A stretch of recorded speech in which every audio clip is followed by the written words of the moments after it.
എന്തൊക്കെയാണ് different types of aggression എന്ന് നമുക്ക് ക്വിക്ക് ആയിട്ട് നോക്കാം. സൈക്കോളജി റിലേറ്റഡ് ആയിട്ടുള്ള ഒരു ടോപ്പിക്കാണ്. അപ്പം 4 ഡിഫറെന്റ് ടൈപ്സ് ഓഫ് അഗ്രഷൻസ് നമുക്ക് ഇവിടെ കാണാം. Instrumental aggression, hostile aggression, instinctual aggression and Machiavellianism. അപ്പൊ എന്താണ് ഇൻസ്ട്രുമെന്റൽ അഗ്രഷൻ എന്ന് പറയുന്ന? അതൊരു ഗോൾ ഓറിയന്റഡ് ആയിട്ടുള്ള ഒരു അഗ്രഷനാണ്.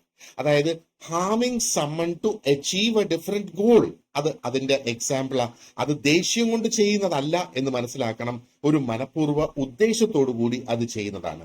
ഹോസ്റ്റൈൽ അഗ്രഷൻ എന്ന് പറയുമ്പോഴോ അത് ഇമോഷൻ ആണ് അതിനെ ഡ്രൈവ് ചെയ്യുന്നത്. അപ്പോ ഇമോഷൻ ഡ്രൈവ് ചെയ്യുക എന്ന് പറയുമ്പോഴത്തേക്ക് probably aggression that is driven by anger അല്ലെങ്കിൽ ഫ്രസ്ട്രേഷൻ കൊണ്ടുവരുന്നത്. അപ്പൊ അവിടെ ഹാം ചെയ്യണം എന്നുള്ള ഒരു ഇന്റൻഷൻ അവിടെ വരുന്നില്ല.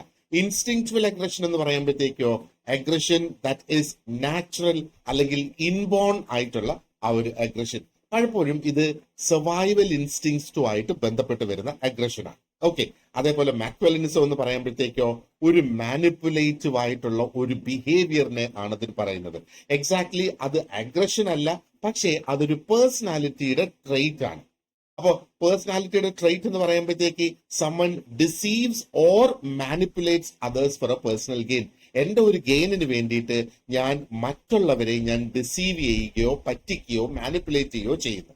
അപ്പൊ കഴിഞ്ഞ പരീക്ഷയ്ക്ക് ചോദിച്ച ഒരു ചോദ്യമുണ്ട്. നമുക്ക് ആ ഒരു ചോദ്യത്തിലേക്ക് ഒന്ന് കടക്കാം. This is the question. In dash ഏത് ടൈപ്പ് ഓഫ് അഗ്രഷനില് the individual harms someone as a way of satisfying some other motive. മറ്റ് ഒരു മോട്ടീവ് നേടുന്നതിന് വേണ്ടിയിട്ട്, ഇത് ദേഷ്യം കൊണ്ടല്ല, ഒരു മോട്ടീവ് അടങ്ങിയിരിപ്പുണ്ട്. നമ്മൾ നേരത്തെ ഡിസ്കസ് ചെയ്ത് വെച്ച് നോക്കുവാണെന്നുണ്ടെങ്കിൽ ഓപ്ഷൻ ഡി ഇൻസ്ട്രുമെന്റൽ അഗ്രഷൻ ആണ് ഇതിന്റെ കറക്റ്റ് ആൻസർ.